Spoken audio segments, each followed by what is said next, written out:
Hello മക്കളെ, അപ്പൊ നമ്മൾ കാത്തിരുന്ന ആ ദിവസം ഇങ്ങ് എത്തിയിട്ടുണ്ട്. ഏപ്രിൽ 17 കീമിന്റെ ഫസ്റ്റത്തെ ഡേയുടെ ഷിഫ്റ്റ് കഴിഞ്ഞു. സോ ആ ഷിഫ്റ്റ് എങ്ങനെയായിരുന്നു?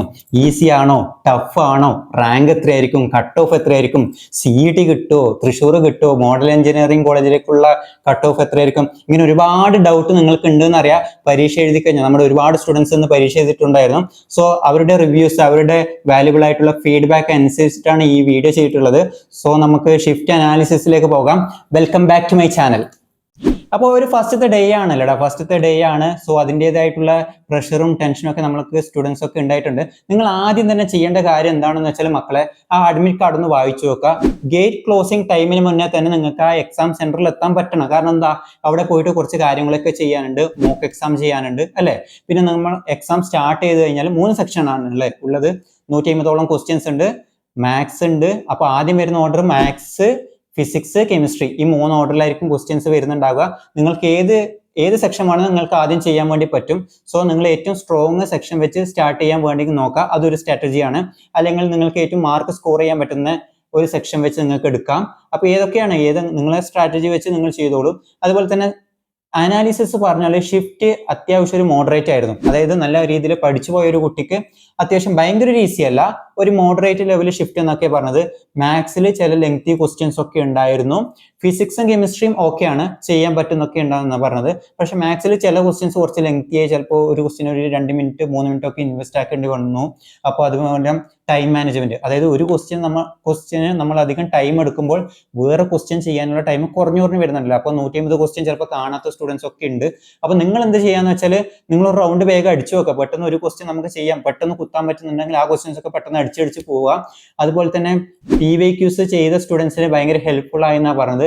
അപ്പൊ അതേ ക്വസ്റ്റ്യൻസ് റിപ്പീറ്റ് ചെയ്ത് വന്നില്ലെങ്കിലും ആ മോഡൽ ക്വസ്റ്റ്യൻ വന്നിട്ടുണ്ട്. അതുപോലെ തന്നെ NCERT ഫോളോ ചെയ്ത സ്റ്റുഡൻസിനും പണ്ടത്തെ നോട്ട്ബുക്ക് ഒക്കെ കാര്യങ്ങളൊക്കെ നോക്കിപ്പോയ സ്റ്റുഡൻസിനും കുറച്ച് ബെനിഫിറ്റ് ആയി എന്നാ പറഞ്ഞത്. ഒരു കീം എക്സാം അത്ര ഈസി അല്ല, ഫസ്റ്റത്തെ ഡേ അത്ര ഈസി അല്ല, കുറച്ചൊക്കെ ടഫ് ആയിരുന്നു എന്നാണ് കുട്ടികൾ തന്നെ പറഞ്ഞു. ഒരു മോഡറേറ്റ് ലെവലായിരുന്നു. അപ്പൊ ഇനി നാളെ നടക്കാൻ പോകുന്ന പരീക്ഷയ്ക്ക് പോകുന്ന കുട്ടികൾക്ക് എല്ലാം ഓൾ ദി ബെസ്റ്റ്. പിന്നെ ഒരു കാര്യം നിങ്ങൾ ഓർമ്മിച്ച് വെക്കുക, എക്സാം കഴിഞ്ഞ സ്റ്റുഡൻസ് ഇനി ദയവായി ഇത് പോസ്റ്റ്മോർട്ടം ചെയ്യരുത്. കാരണം എന്താ, നിങ്ങൾക്ക് ഇനി VAT എക്സാംസ്, കുസാറ്റ് എക്സാംസ്, വേറെ ഐസർ ആണെങ്കിൽ നൈസർ ആണെങ്കിൽ വേറെ ഒരുപാട് എക്സാംസ് ഇനി വരാനുണ്ട്. അതുപോലെ തന്നെ ഇനി എഴുതാൻ പോകുന്ന കുട്ടികളോടുള്ള ഒരു അഡ്വൈസ് എന്തെന്ന് പറഞ്ഞാൽ, ഏപ്രിൽ 20 JEE മെയിൻ്റെ റിസൾട്ട് വരുന്നുണ്ട്. അപ്പൊ JEEയുടെ റിസൾട്ട് നല്ലതായാലും മോശമായാലും ഇപ്പൊ 22 ഷിഫ്റ്റ് ഉള്ള കുട്ടികളൊക്കെ ഉണ്ട്. അപ്പൊ നിങ്ങളുടെ കീം എക്സാമിനെ അതൊരിക്കലും ബാധിക്കരുത് അല്ലെ. നിങ്ങളിപ്പോ JEE റിസൾട്ട് നോക്കിയിട്ട് ഇനി 22 ഷോക അടിച്ച് നിങ്ങൾ കീം എക്സാം എഴുതാൻ പോകരുത്. നല്ലൊരു കോൺഫിഡൻസിൽ പോകാൻ നിങ്ങൾ നല്ല പണിയെടുത്തിട്ടുണ്ടെങ്കിൽ അതിനുള്ള റിസൾട്ട് കിട്ടും. പിന്നെ ഒരു കാര്യം ഓർമ്മിക്കുക, ഒരു ഷിഫ്റ്റ് ടഫ് ആകുമ്പോൾ അന്ന് എഴുതിയ എല്ലാ കുട്ടികൾക്കും ആ ഷിഫ്റ്റ് ടഫ് തന്നെയാണ്.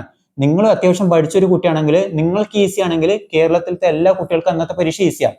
അതുപോലെ തന്നെ നിങ്ങൾക്ക് ടഫ് ആണെങ്കിൽ, നിങ്ങൾക്ക് മോഡറേറ്റ് ആണെങ്കിൽ അന്ന് കേരളത്തിൽ എഴുതുന്ന എല്ലാ കുട്ടികൾക്കും ആ ഷിഫ്റ്റ് അങ്ങനെ തന്നെയാണ് അല്ലെ. ഒരു ക്വസ്റ്റ്യൻ കിട്ടുമ്പോൾ നിങ്ങൾ പെട്ടെന്ന് ഇങ്ങനെ പേടിക്കേണ്ട കേസില്ല, അയ്യോ എനിക്ക് മാത്രമാണ് ടഫ്, എനിക്ക് മാത്രം ചെയ്യാൻ പറ്റുന്നില്ല എന്ന്. ആ ഷിഫ്റ്റിൽ എല്ലാ കുട്ടികൾക്കും ഇത് തന്നെയായിരിക്കും മാനസികാവസ്ഥ.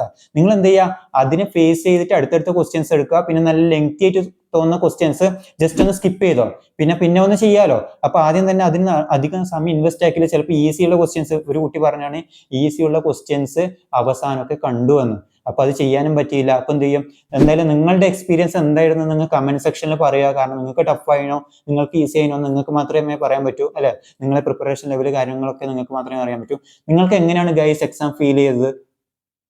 മക്കളെ, നമുക്ക് ക്യാമറ ഓഫ് ആക്കാനൊന്നും ആരുമില്ല, നമ്മൾ തന്നെ പോയിട്ട് ഓഫ് ആക്കണം. അപ്പോൾ നിങ്ങൾക്കും എല്ലാവർക്കും ഓൾ ദി ബെസ്റ്റ് കേട്ടോ.